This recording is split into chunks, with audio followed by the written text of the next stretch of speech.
अब उनके बाप थे बाबर अकबर, तो अपने बाप की तो तारीफ करेंगे, वैसे तो बोलेंगे नहीं कि मेरा बाप बाबर था, वो हिजड़ा था, मेरे बाप का एक बॉयफ्रेंड बाबरी था, ऐसा तो बोलेंगे नहीं। जिस जाहिल जगह से औरंगजेब आया था वो जगह आज रेत क्यों बन गई है?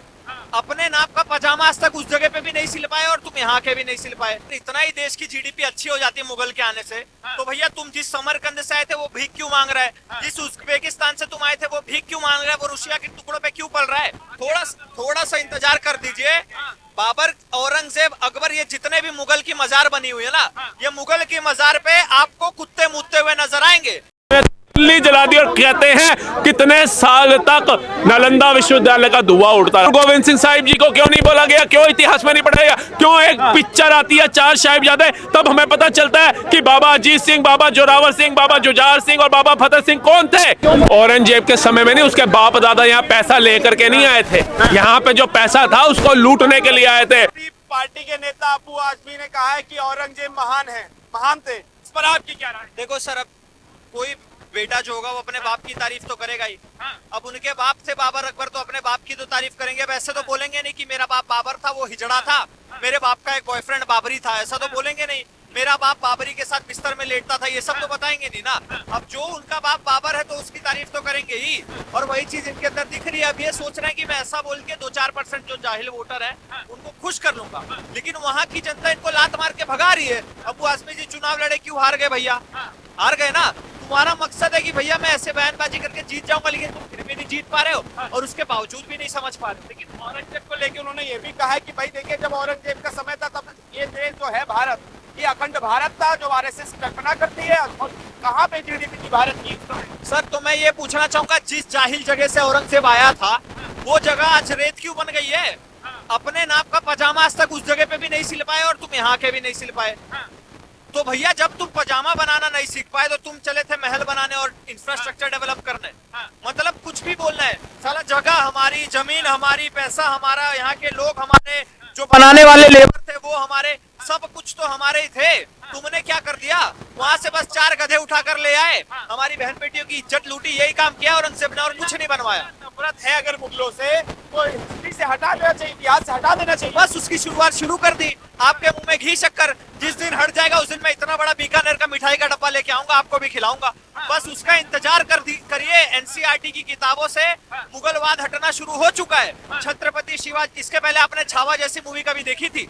नहीं देखी थी ना। इसके पहले कैसी मूवी आती थी? पीके आती थी, ओ माय गॉड मूवी आती थी, उसके बाद ये एक कूली पिक्चर आती थी, ये सारी पिक्चरें निकला करती थी जिसमें एक पहन लिया 786 का बिल्ला, उस पर गोली आके लग के हट गई।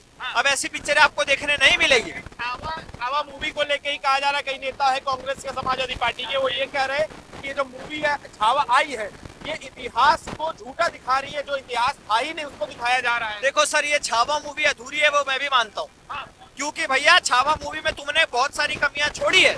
जो डायरेक्टर और मेकर सिनेमा के, उनको दिखाना चाहिए था कि किस तरीके से छत्रपति संभाजी महाराज ने औरंगजेब के मुंह पे मूत दिया था, किस तरीके से संभाजी महाराज ने औरंगजेब की चड्डी उतार दी थी, किस तरीके से शिवाजी महाराज ने औरंगजेब के जो भी चमचे गुर्दे रह गए थे उनके पिछवाड़े में भाला भोग दिया था। ये सारी चीजें इन्हें दिखाई नहीं। तो मैं मेकर से रिक्वेस्ट करना चाहूंगा, जब छावा पार्ट 2 आएगी तो उसमें ये सारी चीजें दिखाई जाए, ये सारी चीजें दिखाई जाए कि बाबर किस तरीके से बाबरी के साथ लिपट के और बिस्तर में गुलू गुलू करते थे। जब तुम ये पिक्चरें दिखाओगे तब मैं मानूंगा कि भैया छावा मूवी है वो रॉ और रियल। अरे कई ऐसे नेता है वो ये भी कह रहे हैं कि शिवाजी महाराज के साथ के जो सेनापति थे वो मुस्लिम थे, उनके साथ मुस्लिम सेना भी चलती थी, तो ये जो भाईचारा इस समय खराब किया जा रहा है ये गलत बात है। देखो सर, तो इनको ये नहीं पता कि छत्रपति शिवाजी महाराज ने जिस उसके पीछे अफजल खान के पीछे वो अपना वघनख मारा था वो भी मुसलमान था। जिस छत्रपति शिवाजी महाराज ने हिंदवी स्वराज का सपना अपनाया, किसके खिलाफ अपनाया? वो भी मुसलमान थे। जिसने छत्रपति शिवाजी महाराज को और छत्रपति संभाजी महाराज को इतनी बुरी तरीके से मारने का और प्रताड़ित करने का काम किया वो भी साले मुसलमान थे।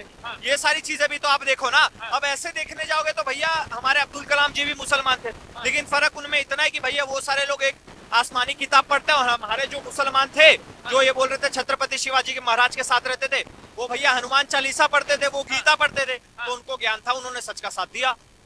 लेकिन सर कांग्रेस के कई नेता ऐसे हैं जो इसमें कह रहे हैं जो ये औरंगजेब वाला विवाद चल रहा है इससे उठित राज है कांग्रेस के, उन्होंने कहा कि जो भी बोला अबू आजमी ने बिल्कुल सही बोला है, महान थे वो औरंगजेब तो महान है बोला जाएगा, एक राजा थे, उनके समय में देश की जीडीपी कहाँ थी? अखंड भारत बना हुआ था उस समय। तो सर अगर इतना ही देश की जीडीपी अच्छी हो जाती मुगल के आने से, तो भैया तुम जिस समरकंद से आए थे वो भीख क्यों मांग रहा है? जिस उज्बेकिस्तान से तुम आए थे वो भीख क्यों मांग रहा है? वो रूसिया के टुकड़ों पे क्यों पल रहा है? ये भी तो बताने वाली बात है ना। मतलब कुछ भी जाहिल बात करने। भैया एक टाइम था जब हमारे इतने बड़े बड़े अंपायर हुआ करते थे, चोल अंपायर ले लो, हमारा हिंदवी स्वराज वाला ले लो, ये सारे अंपायर में सब लोग फूल फल रहे थे। इसमें ऐसा कोई नहीं था कि मुसलमान नहीं रह सकता, हिंदू नहीं रह सकता। अगर मुसलमान इतना ही अच्छा है और मुसलमान इतना ही डेवलप्ड नेशन है तो भैया बताओ ना, Pakistan, Afghanistan, Syria, Lebanon, Iran, Iraq, ये सारे देश भीख क्यों मांग रहे हैं? मुझे बताओ ना, एकमात्र यूएई और सऊदी अरब वाले कुछ दो चार देश हैं जो अच्छे से फूल फल रहे हैं, लेकिन उनकी भी सुरक्षा अमेरिका कर रहा है। अगर तुम्हारे अंदर इतनी ताकत होती तो आज तुम पता नहीं कैसे कहां पहुंच गए होते। सवाल आपसे लूंगा। समाजवादी पार्टी के एक प्रवक्ता है, आज एक टीवी डिबेट उन्होंने बोला कि भाई ये जो औरंगजेब थे, इन्होंने हिंदू मुस्लिम में अगर भेदभाव किया तो जो पेशवा थे उन्होंने जाति के आधार पर भेदभाव किया था, दलितों को दबाया गया, दलितों को कुचला गया उस समय। अच्छा सर, दलितों को दबाया गया होता और दलितों को कुचला गया होता तो आज हम कॉन्स्टिट्यूशन लिखने का अधिकार डॉक्टर बाबा साहेब अम्बेडकर को कहां से मिल जाता? मतलब कुछ भी बोलने वाली बात है। आप ऐसे ऐसे प्रवक्ताओं के नाम ले रहे हो, उदित राज और पता नहीं कौन जाहिल जिसको मैं भी नहीं जानता। तो भैया ऐसे लोगों को आप मत उछालिए।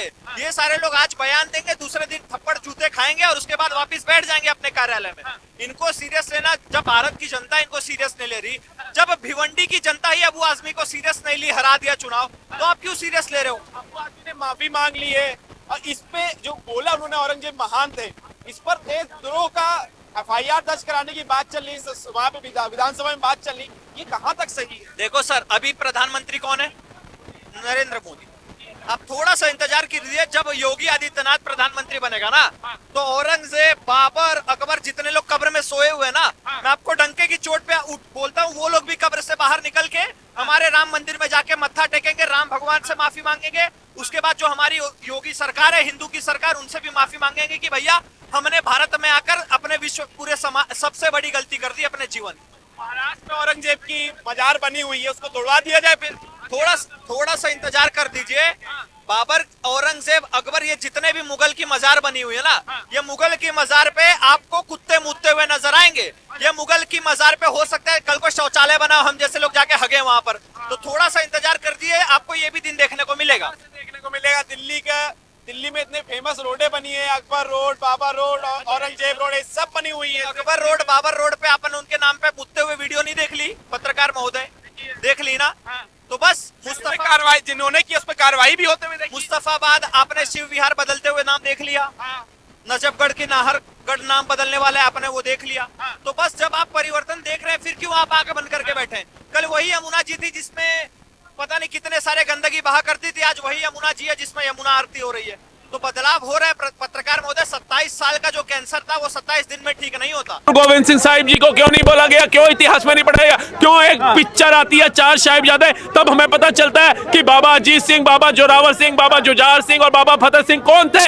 वहां राजा अगर किसी बात से खुश हो गया, कोई हमारा सनातन धर्म का त्योहार आ गया, तो वो अपनी प्रजा के अंदर इतना खाना, इतना भोजन, इतना पैसा बंटवाता था कि उसे ये लगता था कि मैं यहाँ का राजा हूँ ना, तो मेरी प्रजा खाली हाथ नहीं होनी चाहिए, भूखी नहीं होनी चाहिए। वो राजाओं का दौर था। जब इन्होंने देखा कि भाई भारत तो नंबर 1 की अस्त्र व्यवस्था के ऊपर है, कैसे ये अपने ऊंट, गधे, घोड़े लेकर के उस पर बैठ के आ गए। अरे जो अरब में शौचालय नहीं बना पाए, वो भारत में आकर के बताते हैं कि हमने ताजमहल से लेकर के लाल किला बना दिया।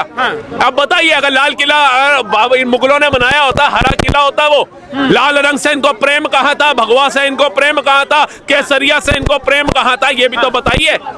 सिर्फ झूठी टिप्पणियां कर देना, देश के इतिहास को बदलना। अगर तुम्हारे अंदर इतना दम था, नालंदा विश्वविद्यालय क्यों जलाया गया? बताइए, खिलजी के द्वारा क्यों जलाया गया? सिर्फ एक चीज के ऊपर कि बताइए, इसके अंदर कुरान पाक भी रखी हुई है। उन्होंने कहा नहीं रखी हुई है, तो भारतीय धरोहर है, यहाँ पे हमारी रामायण, भागवत गीता, ग्रंथ, शास्त्र रखे हैं। उसने दिल्ली जला दी और कहते हैं कितने साल तक नालंदा विश्वविद्यालय का धुआं उड़ता रहा था। अगर ऐसे लोगों को, जो दूसरे के धर्म की किताबें जलाने का काम करते हो, जो दूसरों के मंदिर लूटने का काम करते हो, जो दूसरे के धर्म की बहन बेटियों की आबरू लूटने का काम करते हो, जो दूसरे के धर्म के लोगों को से काटने का काम करते हो, ऐसे लोगों को अगर आप महान बताते हैं तो मैं कहता हूं आप लोगों को डूब के मर जाना चाहिए। अगर औरंगजेब को महान बता दिया तो उसमें प्रॉब्लम क्या है?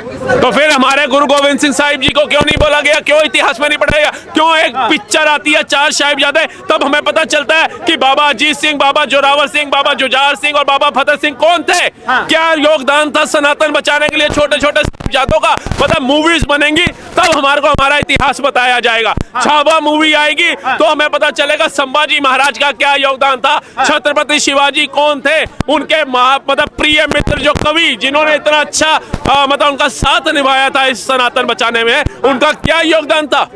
ये मूवीज हमें बताएंगी, किताबों में क्यों नहीं बताया गया? इमरान खान वही कह रहे हैं कि जो मूवी आ रही है प्रोपेगेंडा है, जो इतिहास है उसको झूठा बताया जा रहा है, इतिहास को उल्टा सीधा करके मूवी बनाई जा रही है। आप बताइए, हमारे गुरु साहिबों की शहादत होगी, परिवार के परिवार वार दिए, क्या ये झूठा है? क्या ये झूठ बात है? आप बताइए। शीशगंज गुरुद्वारा प्रमाण है उस काले इतिहास का जहां हमारे गुरु साहिब की गर्दन काट दी गई थी, क्या वो झूठ है? ये इसको झूठा बनाएंगे? वहां किसी धर्म का बंदे को देखा था, 4 द्वार है, चारों खुले, कोई भी धर्म का बंदा है। आज भी जिस मस्जिद का फतवा जारी हुआ था वो वही है। यही सुशीलता है, यही एक अच्छा स्वभाव है, यही एक अच्छे संस्कार है कि हमारे गुरु साहिबों को शहीद करने वालों की मस्जिद आज भी है।